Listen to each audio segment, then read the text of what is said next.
नमस्ते दोस्तों, आप सबका एक बार फिर से स्वागत करता हूं आपके अपने YouTube चैनल सत्य सनातन में। आज सोशल मीडिया के हर प्लेटफॉर्म पर एक ही आवाज़ उठाई जा रही है पंचर पुत्रों के द्वारा कि इन मंदिरों की जगह पर अगर हॉस्पिटल बनाए गए होते तो आज ये भयावह स्थिति ना होती। इसके बहुत सारे जवाब हैं, लेकिन कुछ चुनिंदा जवाब मैं देना चाहता हूँ।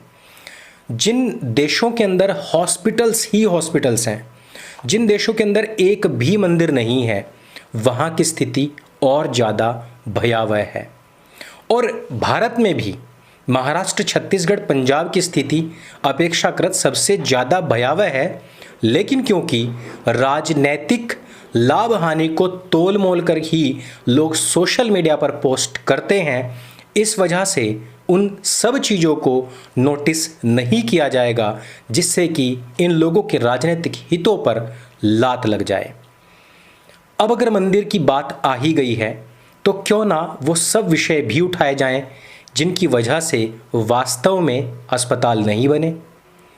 जब हज सब्सिडी के नाम पर, हज हाउस के नाम पर, उर्स के नाम पर हमारी सरकारें 100-100 करोड़ रुपए यूं ही बांट देती हैं, अल्पसंख्यक आयोग बना करके लाखों करोड़ रुपए इन मुसलमानों पर लुटाए गए, जिनकी स्थिति न शारीरिक, न मानसिक, न आर्थिक, न सामाजिक, न नैतिक, किसी प्रकार की स्थिति में कोई उत्थान हुआ ही नहीं। उनके बच्चे आज भी पाकिस्तान के जिंदाबाद के नारे लगा रहे हैं। उन लोगों की श्रद्धा, जिनकी भारत के प्रति नहीं बल्कि आज भी पाकिस्तान के प्रति है, उन लोगों की श्रद्धा जिनकी आज भी शरिया कानून में है, वो लोग जो आज भी 4 अलग पाकिस्तान चाहते हैं, उन लोगों पर इतना पैसा लुटाकर सरकारों ने अच्छा नहीं किया। इनकी जगह पर अगर उन्होंने और बड़े बड़े अस्पताल बनवाए होते तो आज स्थिति इतनी भयावह ना होती। अगर आज हज हाउस पर पैसा जो लुटाया गया वो ना लुटा करके उसके स्थान पर हॉस्पिटल्स बनवाए गए होते तो स्थिति इतनी भयावह ना होती। आज दिल्ली के अंदर कई 100 एकड़ ज़मीन एक ही परिवार की समाधियों के नाम कर दी गई। अगर उनके ऊपर अच्छे अच्छे हॉस्पिटल्स बनाए गए होते तो भयावह स्थिति इतनी ना होती। अगर नोएडा और लखनऊ में कई हजार करोड़ रुपए के पार्क ना बनाकर वहाँ पर हॉस्पिटल बनाए गए होते तो स्थिति इतनी भयावह ना होती।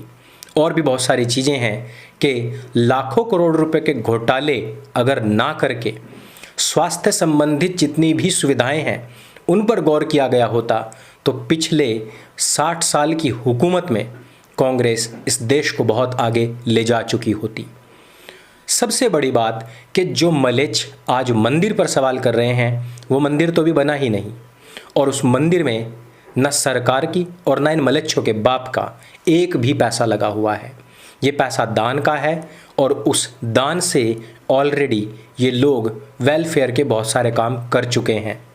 मंदिरों की, सत्संग भवनों की ऐसी फ़ोटोज़ आपको देखने को मिल जाएंगी जहाँ पर हजारों बेड लगे हुए हैं, आइसोलेशन सेंटर्स उनके बनाए जा रहे हैं। लेकिन क्या आपने जामा मस्जिद या उस तरीके बड़ी किसी भी मस्जिद का कोई फ़ोटो देखा जहाँ पर किसी 2-4 लोगों को भी आइसोलेट किया गया हो या उनकी तरफ से इस तरीके की कोई मुहिम चलाई गई हो?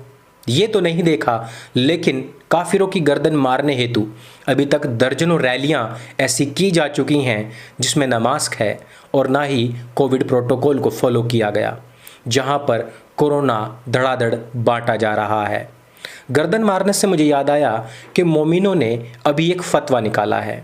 मोमिनों का कहना है कि अमानतुल्लाह खान ने जो कहा वो बिल्कुल सही है। पाकिस्तान जिंदाबाद के नारे यूं ही नहीं लग रहे हैं, इसके पीछे गहरी चाल और गहरी तैयारी है। बच्चों को बचपन से तैयार किया जाता है इसके लिए कि उनकी श्रद्धा किस देश के प्रति और किस मजहब के प्रति होगी। अगर हम पाकिस्तान देश की बात करें, अगर हम ईश निंदा कानून की बात करें, पाकिस्तान में अभी एक हॉस्पिटल में 2 नन जब अलमारी बंद करने लग गई तो अलमारी पर चिपका हुआ एक स्टिकर नीचे गिर गया। उस स्टिकर पर कहा जाता है कि एक आयत लिखी हुई थी। दूसरी नन ने वो स्टिकर तुरंत उठा लिया, लेकिन वहाँ पर उनके सहयोगियों ने उनको देख लिया। बस हो गई ईश निंदा, हो गई ब्लास्फेमी और हो गई नबी की, कुरान की, अल्लाह की शान में गुस्ताखी। उन दोनों नन्स को खूब पीटा गया। उसके बाद उनको हिरासत में लिया गया और उनके ऊपर ब्लास्फेमी केस शुरू हुआ।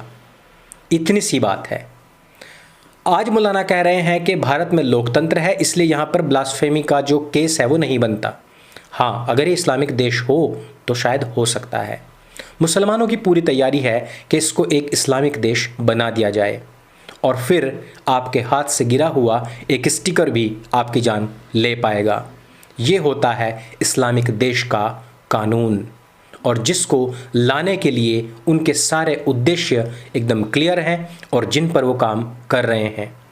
लेकिन आपको इसमें घबराने की आवश्यकता नहीं कि ये लोग किसी की गर्दन काट देंगे या फिर अब ये लोग कानूनी लड़ाई लड़ेंगे। कानून की लड़ाई पिछले 70 साल में आज़ाद भारत में लड़ी गई और राम मंदिर का फैसला सबके सामने आ गया। आज़ादी के बाद कानूनी लड़ाई अब लड़ी जा रही है और मथुरा काशी में भी भव्य मंदिर बनने वाला है। आप लोगों को इनकी खिसियाहट से पता लग जाएगा कि इनकी जो दरारें हैं वो अब इतनी फट चुकी हैं कि उसको एक्स मुस्लिम्स भाला देकर चीरने फाड़ने में लगे हुए हैं। इस वजह से ये कानून का रास्ता तो नहीं अपनाएंगे, क्योंकि इनकी पुस्तकों में खुद कहा गया है कि इन किताबों के ऊपर कोई भी शक व शुबा ना किया जाए। कारण है दरवाजे बंद, तर्क वितर्क के दरवाजे बंद। कानून, कोर्ट, जज, वकील साक्ष्य मांगता है, श्रद्धा पर कार्य नहीं होता है। यदि ये सब मामले कोर्ट में गए तो वही होगा जो हम चाहते हैं। 26 आयतों को हटवाने के लिए वसीम रिजवी पहुंचे थे, लेकिन 50,000 का जुर्माना लेकर के मुंह लटकाकर घर पहुंच गए। अब ये मौलाना लोग अगर हम सब के ऊपर केस करते हैं तो जिरह होगी, बातचीत होगी, तर्क वितर्क होगा और फिर से खुदाई हो जाएगी। खुदाई वही वाली जो अयोध्या में हुई थी, जो काशी और मथुरा में होनी है। और खुदाई के बाद क्या होता है आप लोगों को तो पता ही है। सबसे बड़ी चीज़, तर्कशास्त्र में ये कभी किसी से जीत नहीं पाए। इसी वजह से इन्होंने सबसे पहला नियम ये बना दिया कि हम उसकी गर्दन काट देंगे, क्योंकि गर्दन कटने के बाद तर्क वितर्क कोई मायने नहीं रखते, व्यक्ति बोल ही नहीं पाता है। अगर गर्दन कटती है तो क्या होता है? एक कमलेश तिवारी को मारा था, 100 कमलेश तिवारी खड़े हुए हैं। कमलेश तिवारी ने सिर्फ एक बात कही थी, आज दिन में 100 बात कहने वाला व्यक्ति तैयार है। ये 100 मरेंगे, 1 लाख खड़े होंगे, और 1 लाख अगर मरे तो इनका सूपड़ा साफ हो जाएगा। इसलिए इन लोगों को जो करना है वो करने दीजिए। आज जागरूकता का, तर्क का समय है, सोशल मीडिया का समय है, इंटरनेट का ज़माना है। आज हमारे द्वारा प्रोवाइड कराई गई जो PDF हमने आप लोगों को दी थी, तकरीबन 1 लाख लोगों तक पहुंच गई है। और अंडरस्टैंडिंग मोहम्मद की इस PDF के हिंदी, इंग्लिश और उर्दू के अलग अलग जो संस्करण हैं वो अलग अलग देशों के लोगों ने भी डाउनलोड किए हैं।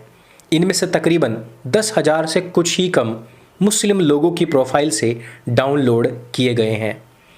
अब आप ज़रा सोचिए कि उन लोगों के अंदर भी इस पुस्तक को पढ़ने की कितनी अधिक रुचि है। 10% मैं आज की तारीख में बहुत अच्छा मानता हूँ, और उन 10% से ये ज्ञान कितने लोगों के पास जाएगा, बस यही खतरा, यही डर इन मौलानाओं को सता रहा है, क्योंकि इनका सच से कोई लेना देना नहीं। इनको खतरा है अपनी दुकानदारी के बंद होने का, सच्चाई से इनका कोई वास्ता है ही नहीं। इस वजह से ये जो कुछ भी करें उसमें तो जो लाभ है वो सत्य का है, क्योंकि स्थायी केवल सनातन है।